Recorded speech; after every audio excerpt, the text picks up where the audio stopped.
क्या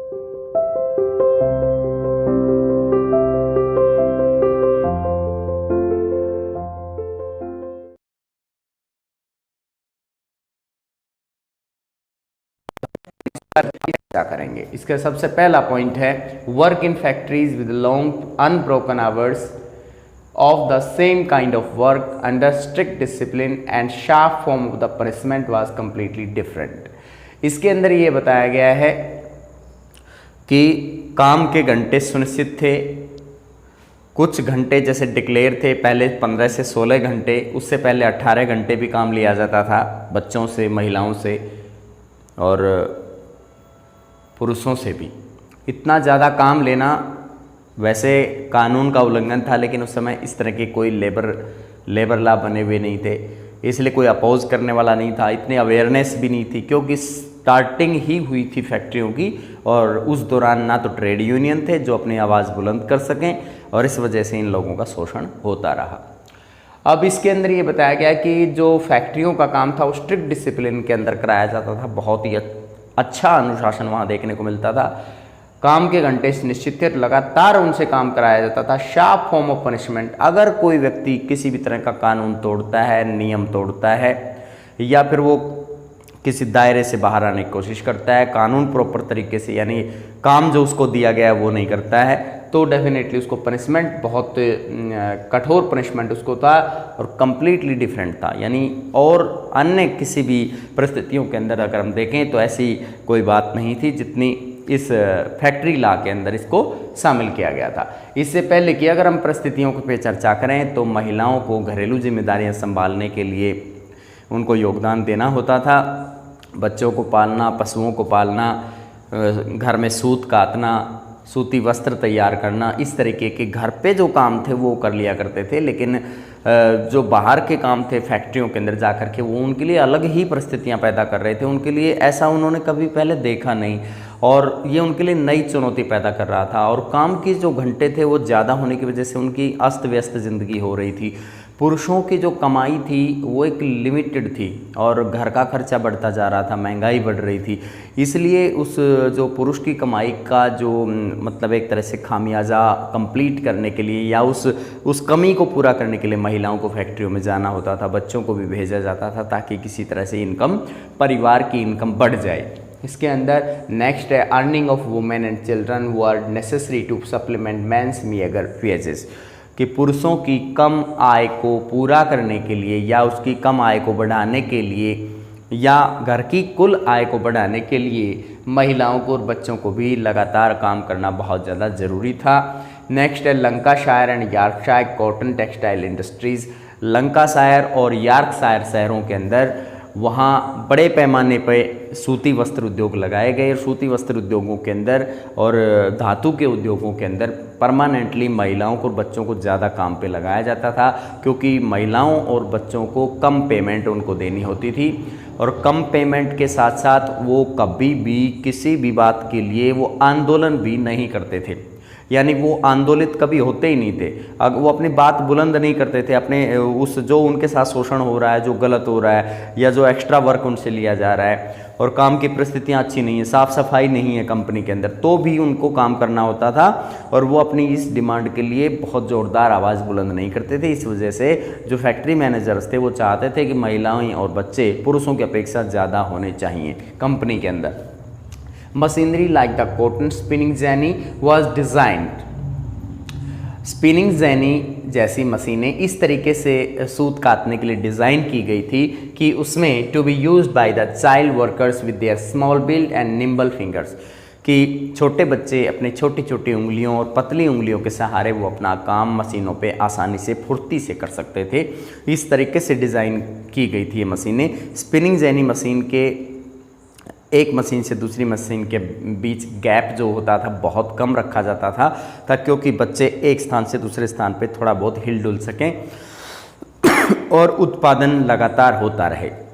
लेकिन अगर बड़े लोगों की उसी परिस्थिति के अंदर बड़े लोगों को काम करना होता है तो वो उतनी फुर्ती से काम नहीं कर सकते थे, बच्चे एक स्थान से दूसरे स्थान पर सरक कर भी उस काम को कर सकते थे। इस तरीके से मशीन को डिज़ाइन किया गया था। इसके अंदर है coal mines were also dangerous place to work in. कोयला की खदानें बहुत ही पर्याप्त मात्रा में उस समय इस्तेमाल होती थी। कोयले को नए नए जो खदानें होती थी उनको ढूंढने के लिए भी सर्वे कराया जाता था। सर्वे कराने के बाद उसकी खुदाई स्टार्ट हो जाती थी और अंतिम रूप से जब कोयले की खदानें जैसे अंतिम छोर तक पता लगाने के लिए भी कोयला कहाँ तक है उसका पता लगाने के लिए बहुत संकरी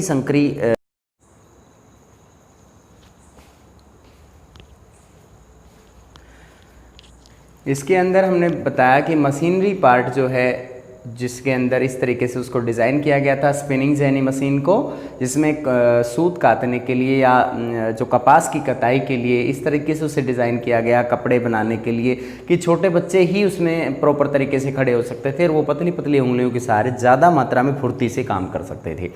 इसके बाद है coal mines were also dangerous place. इसके अंदर हम बता रहे थे कि कोयला जो है वो बहुत ही खतरनाक परिस्थितियों के अंदर से निकाला जाता था। खदानों के अंदर बहुत अच्छी परिस्थितियां वहाँ पे मौजूद नहीं थी।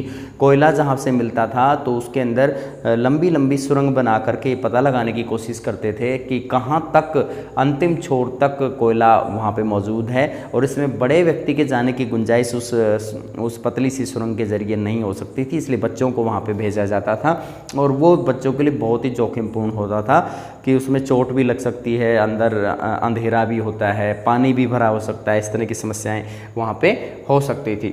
इसके बाद young children work as trappers, और छोटे बच्चों को ट्रैपर का काम भी उन्हें करना होता था। जैसे कोयले की ढुलाई जो होती है, कोयला निकाला जाता है तो उसको पीठ पर लाद करके एक स्थान से दूसरे स्थान पर यानी खदान से बाहर लाना, ये काम भी उन छोटे बच्चों के सहारे कराया जाता था क्योंकि छोटा बच्चा थोड़ा थोड़ा कोयला आसानी से वहाँ से लेके आ सकता था।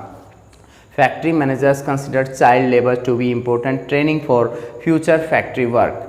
फैक्ट्री के जो मालिक होते थे वो छोटे बच्चों से काम कराना, महिलाओं से काम कराना बहुत ज़्यादा ज़रूरी समझते थे क्योंकि उनको पता था कि जो गुणवत्ता इन छोटे बच्चे के हाथों से निकल के आ सकती है, जो उत्पादन का जिस तरीके से ये लोग काम करते हैं उसके अंदर ये जितना अच्छा काम कर सकते हैं उतना अच्छा कोई मतलब बड़ा व्यक्ति उतना नहीं कर पाएगा क्योंकि इनके छोटे बच्चों में फुर्ती ज़्यादा होती है।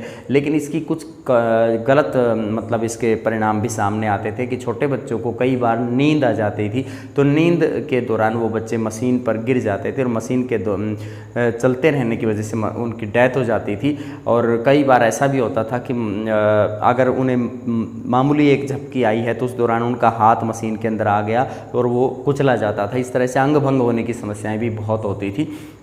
तो महिलाओं के लिए भी ये स्थान इतने अच्छे नहीं थे। महिलाओं को भी लगातार काम करते रहने से और उनको मानसिक तनाव झेलना पड़ता था। उनके जो बच्चे थे जैसे शैशवावस्था के अंदर ही बच्चे गुजर जाते थे क्योंकि आराम की अवस्था अब उनको नहीं मिल पा रही थी, इसलिए बहुत मुश्किल पैदा हो गई थी। Most of workers started their work at the age of 14 years. ज़्यादातर जो मज़दूर लोग होते थे उन्होंने अपनी कम आयु के अंदर काम करना शुरू कर दिया था। इसका मतलब है छोटे बचपन में ही बच्चों को काम इसलिए सिखाया जाता था ताकि बड़े होने पर वो अच्छे मज़दूर हो सकें। उनकी ट्रेनिंग प्रशिक्षण जो है वो बढ़ता चला जाएगा और उतना ही उनका अनुभव बढ़ता चला जाएगा। इस मकसद से उन्हें इस तरीके से तैयार किया जाता था। इसके अंदर यहाँ पे बच्चों को जो कि ज़्यादातर लोग 28% लोग ऐसे थे जो 14 से कम आयु के अंदर फैक्ट्रियों के अंदर काम करने लगे थे। ये मज़दूर यूनियन के अंदर मज़दूरों का कहना होता था। इसके बाद वुमेन में well have gained increase financial independence. लेकिन चाहे कुछ भी हो महिलाओं को कुछ बेनिफिट भी थे। महिलाओं को आत्मसम्मानपूर्ण जीवन उनको जीने का मौका मिला। महिलाएँ अब मतलब ज़्यादा स्वतंत्रता पूर्वक जीवन जी सकती थी। अब उन पे इतनी बाध्यताएं नहीं थी और अपने पैरों पर खड़ी थी। कहने का मतलब है वो घर के अंदर एक ऐसे फैक्ट्री मैनेजर्स मानते थे कि किसी भी तरीके से जो चाइल्ड लेबर है वो बहुत ज़्यादा ज़रूरी है क्योंकि चाइल्ड लेबर के अंदर उनको पेमेंट ज़्यादा नहीं देनी होती है और चाइल्ड्स को ये भी नहीं पता होता, बच्चों को, चिल्ड्रंस को, कि उनके अपने हक क्या हैं। उनको ये नहीं पता कि ट्रेड यूनियन को गठित कैसे करते हैं। उनको जो कहा जाता है वो मान लेते हैं और अगर बच्चे को नौकरी से निकाल दिया जाता है तो आवाज़ बुलंद नहीं करते। इस तरीके से और जिस भी तरह का उनको काम देने की कोशिशें होती हैं वो सभी तरह के काम वो करने लगते हैं और ज़्यादा फुर्ती से काम करते हैं, उत्पादन भी पूरा देते हैं। तो इस तरीके की कुछ बेनिफिट्स थे, इसलिए बच्चों को ज़्यादा काम पर लगाया जाता था, महिलाओं को ज़्यादा काम पे लगाया जाता था। Most of workers started their work at the age of 14 years. ज़्यादातर वर्कर्स से अगर औसतन उनसे पता किया जाए कि भी वो किस आयु के अंदर काम करने लगे, तो ज़्यादातर जो 28% लोग ऐसे थे जिनकी आयु 14 ईयर्स से कम थी जब उन्होंने स्टार्ट किया अपना काम करना। कुछ लोग इससे भी कम आयु के अंदर अपना काम शुरू कर चुके थे। इससे पता लगता है कि काम की परिस्थितियाँ वहाँ पे कैसी थी, बच्चों से कितना ज़्यादा काम लिया जाता था। इसके बाद है वुमेन्स में well have gain increase financial independence. कुछ भी हो, किसी भी तरह की परिस्थितियाँ हों, लेकिन यहाँ पे जो महिलाएं हैं उनका योगदान जो है वो बढ़ने लगा था, उनकी भूमिकाएं बढ़ने लगी थी, उनका महत्व घर के अंदर या समाज के अंदर बढ़ने लगा था। अब वे इंडिपेंडेंट हो गई थी, अपने दम पर कमाने लग गई, अपने पैरों पर खड़ी हो गई थी। और लेकिन कुछ ऐसी भी परिस्थितियाँ थी कि जिनके अंदर उनका जीवन थोड़ा सा कठोर भी हो गया था, क्योंकि जो उनके बच्चे पैदा होते थे वो शैशवावस्था में गुजर जाते थे, क्योंकि उनको आराम करने का समय नहीं मिल पा रहा था। 15 से 16 घंटे फैक्ट्री में काम करने के बाद व्यक्ति किस तरह की हालत उनकी हो जाती है वो बिल्कुल इस तरह का हुआ होगा ऐसा माना जाता है। यहाँ पे हम इसको टॉपिक को हम देख सकते हैं। इसके अंदर बताया गया कि काम के घंटे इतने ज़्यादा थे कि मतलब शुरू में 18 घंटे तक काम, फिर 16 घंटे हुए, फिर 14 घंटे हुए, और ये धीरे धीरे करके जो काम के घंटे घटे वो सब ट्रेड यूनियन का कमाल था। लेकिन स्टार्टिंग के अंदर कोई ट्रेड यूनियन नहीं थी और लोग अपनी आवाज़ बुलंद करने के लिए कोई उनके पास मंच नहीं था। इस वजह से लोगों का शोषण बहुत ज़्यादा होता था और पुरुषों का शोषण कम हो सकता था, लेकिन पुरुषों की जगह पे महिलाओं और बच्चों को जो काम दे रहे थे उसके मकसद सिर्फ यही था कि वो राजनीतिक रूप से इकट्ठे नहीं हो सकते, वो मतलब डिमांड नहीं कर सकते हैं और ज़ोरदार अपील नहीं कर सकते हैं, इस तरीके की उनकी बात थी। सेकंड पॉइंट के अंदर हम देख रहे हैं कि महिलाओं और बच्चों को ही ज़्यादा महत्वपूर्ण इसलिए उनको ये भूमिका दी गई थी कि महिलाएं और बच्चे घर के अंदर कमाएंगे तो घर का जो टोटल जो इनकम होगी वो बढ़ जाएगी और घर का की स्थिति जो है सुधर जाएगी। लंकाशायर और यॉर्कशायर के अंदर महिलाओं और बच्चों को ज़्यादा से ज़्यादा कॉटन फैक्ट्रीज़ के अंदर काम पे लगाया जाता था या धातु उद्योगों के अंदर उनको काम पे लगाया जाता था। बारीक उद्योग जो है या फिर पैकिंग का कोई काम है इस तरह का तो बहुत ज़्यादा महिलाओं से कराने की कोशिश करते थे। मशीनरी को इस तरीके से डिज़ाइन किया गया था कि जो कपास की कटाई करते हुए बच्चे आसानी से उसके नज़दीक में उसको पास खड़े हो सकते हैं। दूसरी मशीन के बीच में इतना गैप रखते थे कि बच्चा आसानी से इधर उधर जा सके, लेकिन बड़े व्यक्ति वहाँ पे खड़े होकर काम करना मुश्किल होता था, इसलिए बच्चों को ज़्यादा काम पे लगाते थे। कोयले की खदानों के अंदर परिस्थितियाँ बहुत ज़्यादा विपरीत थी कि कोयला की खदानों के अंदर पानी भी भरा रहता था और उसके अलावा वहाँ पे सुरंग नुमा इस तरह के मतलब उसको कटिंग करके अंदर तक देखना होता था कि कोयला कहाँ तक उसका विस्तृत है और बच्चों को अंदर तक जा करके देख के आना पड़ता था, जो कि बड़े यानी पुरुषों के बस की बात नहीं थी। बच्चे उस काम को कर रहे थे और ट्रैपर का काम भी करते थे, अंदर से कोयला खोद करके उसको बाहर अपनी पीठ पर लाद कर लेके आते थे।